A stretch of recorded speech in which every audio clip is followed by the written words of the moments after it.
जय माता दी दोस्तों। माता रानी आपकी सारी मुरादें पूरी करे और आप जीवन में खूब सारी तरक्की करें। इसी के साथ आज का जो वीडियो है वो मैं शुरू कर रही हूँ। दोस्तों, बहुत सारी माताएं बहनें हैं, बहुत सारे हमारे भाई बंधु हैं जिनको लगता है कि गुरु बनाना क्या ज़रूरी है। बहुत सारी माताएं बहनों के मन में ये प्रश्न आता है कि हम गुरु बनाएं तो क्यों बनाएं, और क्या हमें अपनी पूरी ज़िंदगी में गुरु बनाना ज़रूरी होता है, और अगर हम गुरु बनाएं तो किससे बनाएं, किस तरीके से हम अपनी गुरुदीक्षा जो है वो लें। ऐसे नहीं है कि किसी राय चलते इंसान से हम गुरु बना लें, गुरुदीक्षा ले लें। क्या ऐसा आपको करना चाहिए या नहीं करना चाहिए, या आपको आपके जीवन में जो है वो गुरु की क्या उपाधि है, आपके जीवन में गुरु की क्या अहमियत है, आपको किस तरीके का जो गुरु है वो बनाना चाहिए। आज के वीडियो में मैं आपको सारा कुछ बताने वाली हूँ कि आपको गुरु किस तरीके का करना चाहिए, मतलब किस तरीके के जो गुरु हैं वो आपके होने चाहिए, कैसे इंसान से आपको गुरुदीक्षा लेनी चाहिए, और अगर आप जीवन में गुरु नहीं बनाते हैं तो क्या होता है, मतलब आपको जीवन में गुरु बनाने की आवश्यकता पड़ती है तो क्यों पड़ती है, और आपको बनाना चाहिए या नहीं बनाना चाहिए। सारे सवालों का जवाब जो है वो आज के वीडियो में मैं आपको देने वाली हूँ।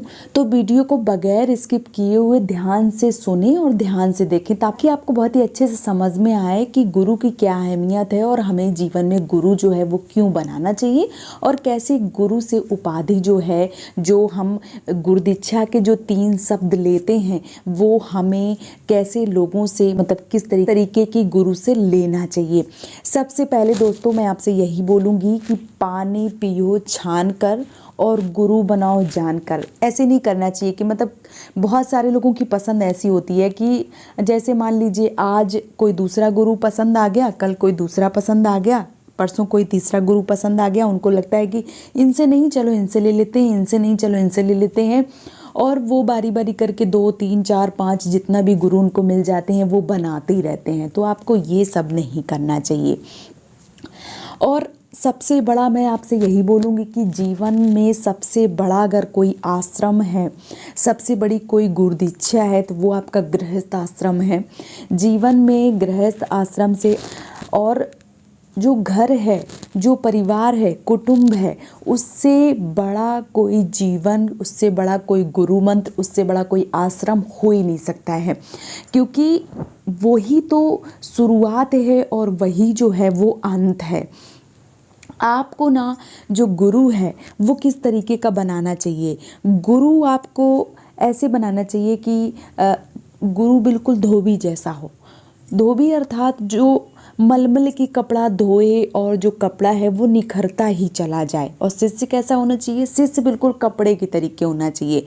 गुरु जो है वो बस धोबी की तरीके धोता रहे, और जो शिष्य है वो कपड़े की तरीके साफ होता रहे। मतलब गुरु के अंदर इतना ज्ञान होना चाहिए कि वो अपनी गुरुदीक्षा में जो भी शब्द दे, जो भी ज्ञान दे, वो शिष्य के पल्ले पड़े। ऐसा नहीं है कि मतलब गुरु कुछ बक्के चले गए, पता चले शिष्य के कुछ दिमाग में चढ़ा ही नहीं। अर्थात जो गुरु हो वो ज्ञान वर्धक हो, ज्ञान से भरा हुआ हो, क्योंकि गुरु बिन मुक्ति है ही नहीं। गुरु जब ज्ञान देगा तभी तो आपकी जो मुक्ति है वो होगी। गुरु हमेशा, जैसे मैंने पहले बता दिया, गुरु जान कर बनाओ और पानी छान कर पियो। तो गुरु आपको, गुरु मंत्र जो है, जो आपके गुरु हैं वो आपको बहुत ही सोच समझ कर बनाना चाहिए। जीवन में बहुत सारे उतार चढ़ाव आते हैं, बहुत सारे लोग पसंद आते हैं। मान लीजिए कभी किसी को गुरु माता पसंद आती हैं, कभी किसी को गुरुदेव पसंद आते हैं, जो गुरु हैं वो पसंद आते हैं। मान लीजिए कि मैं मोटा मोटा जो उदाहरण है वो दे देती हूँ आपको। बहुत सारे हमारे भाई बंधु, बहुत सारी हमारी माताएं हैं जो टीवी में किसी, मान लीजिए जैसे दूरदर्शन, मतलब कोई भी A to Z किसी भी जो इंसान है, किसी भी गुरु को देख लिया। कथावाचक जो हैं, कोई माताएं, जैसे बहुत सारी जो गुरु माता हैं वो कथा बोलती हैं, बहुत सारे गुरु जो हैं वो कथा बोलते हैं। मान लीजिए जो भी पूजनीय हैं कथावाचक, वो लोग कथा बोलते हैं। तो बहुत सारे लोग क्या होते हैं कि कई बार उनको इतना ज़्यादा लाइक करने लगते हैं, इतना ज़्यादा पसंद करने लगते हैं कि उनको लगता है कि मुझे ना इसी से गुरुदीक्षा लेनी है।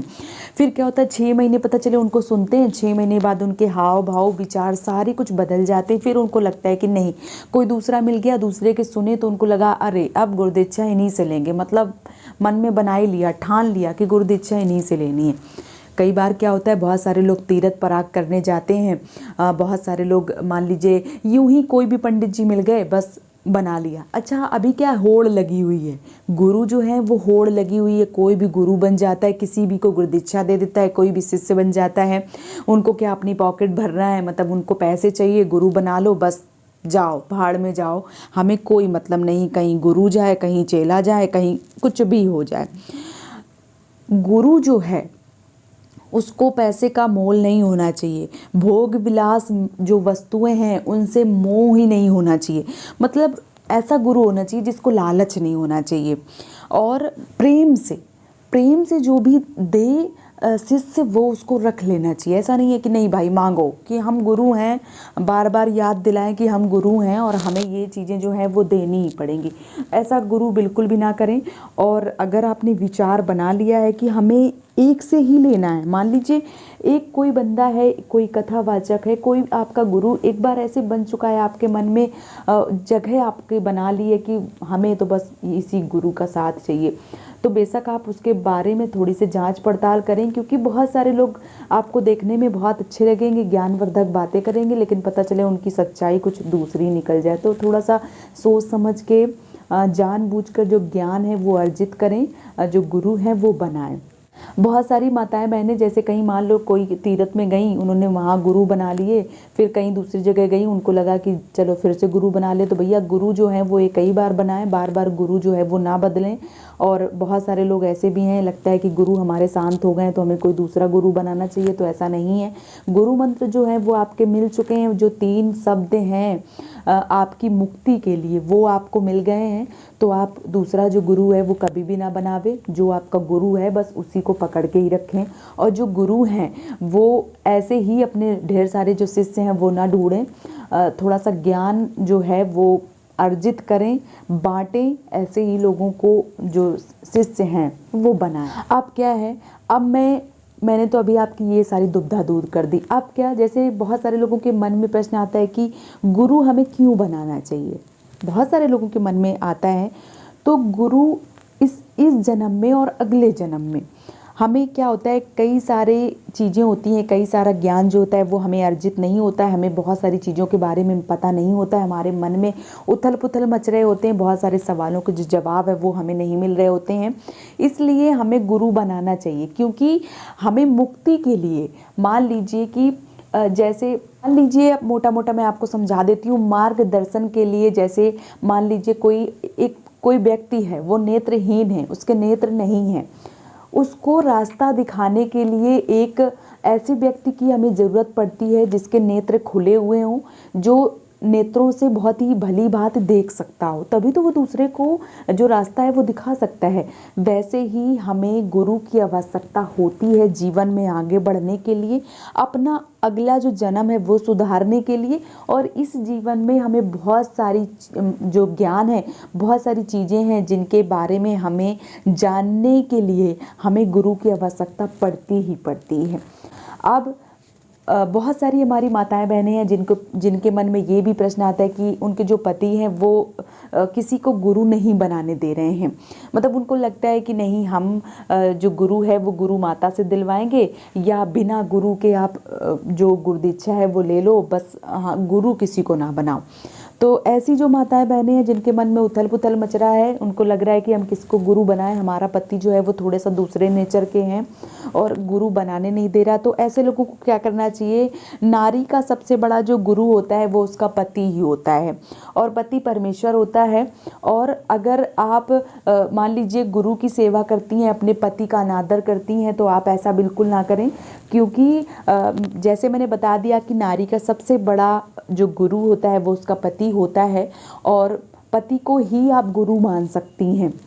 और उसी तरीके से जैसे आप गुरु की पूजा करती हैं, अर्चना वंदन करती हैं, उसी तरीके से आप अपने पति परमेश्वर की जो पूजा वंदना है वो आप करें, और उनको ही, पति को ही जो गुरु है वो बना सकती हैं।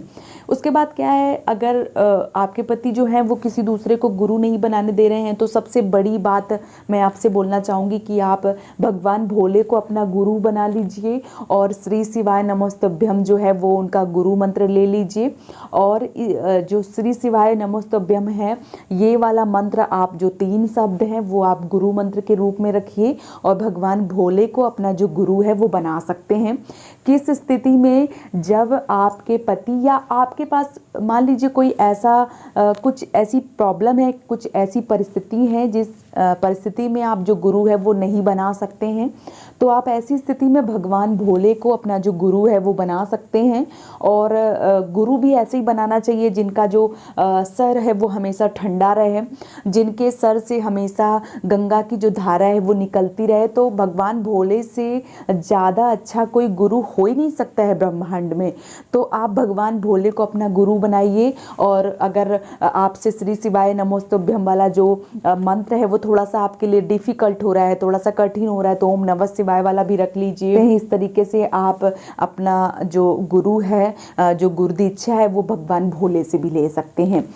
कई बार परिस्थिति ऐसी आती है जब हमें गुरु की बहुत ज़्यादा आवश्यकता पड़ती है, क्योंकि कई बार माताएं बहनें का ये प्रश्न आता है कि अगर हम गुरु नहीं बनाते हैं तो क्या होता है। तो पुरानी बुजुर्ग जो माताएं बहनें हैं वो सीधा सीधा आपको बता देती हैं कि जब तक आप गुरु नहीं बनाते हैं तो आपके हाथों से, मान लीजिए आपने जितना भी दान पुण्य जो भी किया है तो वो आपके हाथों से लगता ही नहीं है। तो ऐसे में आपको जो गुरु है उसकी आवश्यकता पड़ती ही है और आपको गुरु बनाना ही चाहिए। तो ये रहा आज का सवाल जवाब, जो भी है आपको समझ में आ गया होगा। कुल मिला के जो गुरु होता है वो आध्यात्मिकता की ओर ले जाता है, आपके मार्गदर्शन को दिखाता है, मार्गदर्शन नई जो मार्गदर्शन है वो कराता है, आपको ज्ञानवर्धक बनाता है और आपको नई नई जो दिशाएं हैं, नया नया जो ज्ञान है वो आप उनसे हासिल कर सकते हैं। और ऐसा नहीं है कि केवल आप ही गुरु मंत्र ले रहे हैं या केवल आप ही गुरु दीक्षा ले रहे हैं, आप ही गुरु बना रहे हैं। भगवान भोले ने, माता पार्वती ने, रामकृष्ण ने, बहुत सारे ऐसे हमारे भगवान हैं, देवी देवता हैं जिन्होंने खुद गुरु बनाए हैं। और गुरु की आवश्यकता सबको पड़ती है, इस वजह से आप सबको भी गुरु बनाना चाहिए। और मेरे ख्याल से अगर आप किसी को गुरु नहीं बना रहे हैं तो आपकी माँ सबसे बड़ी गुरु है। अगर आपकी माता ने गुरु बना रखे हैं तो आप अपनी माता से गुरु दीक्षा ले सकती हैं। उनसे 3 शब्द जो हैं, गुरु मंत्र जो हैं वो आप ले सकती हैं। तो अगर आप अपनी, मान लीजिए आपको बाहर कोई भी गुरु नहीं मिल रहे हैं तो आप इस स्थिति में भगवान भोले को, अपने पति को और अपनी माता को गुरु के रूप में गुरु दीक्षा जो है वो ले सकते हैं। गुरु मंत्र जो है वो इन लोगों से ले सकती हैं, या जितने भी पुरुष भाई बंधु हैं वो भी गुरु दीक्षा जो है वो इस तरीके से ले सकते हैं। तो दोस्तों उम्मीद करती हूँ कि आपको बहुत ही अच्छे से समझ में आ गया होगा। अगर आपके मन में कोई प्रश्न है, आपके मन में अभी भी कोई भी प्रश्न उठ रहा है तो आप मुझे कमेंट सेक्शन में पूछिए, मैं आपके सारे सवालों का जो जवाब है वो देने की पूरी कोशिश करूंगी। इसी के साथ आज का जो वीडियो है वो मैं समाप्त कर रही हूँ। जय माता दी दोस्तों।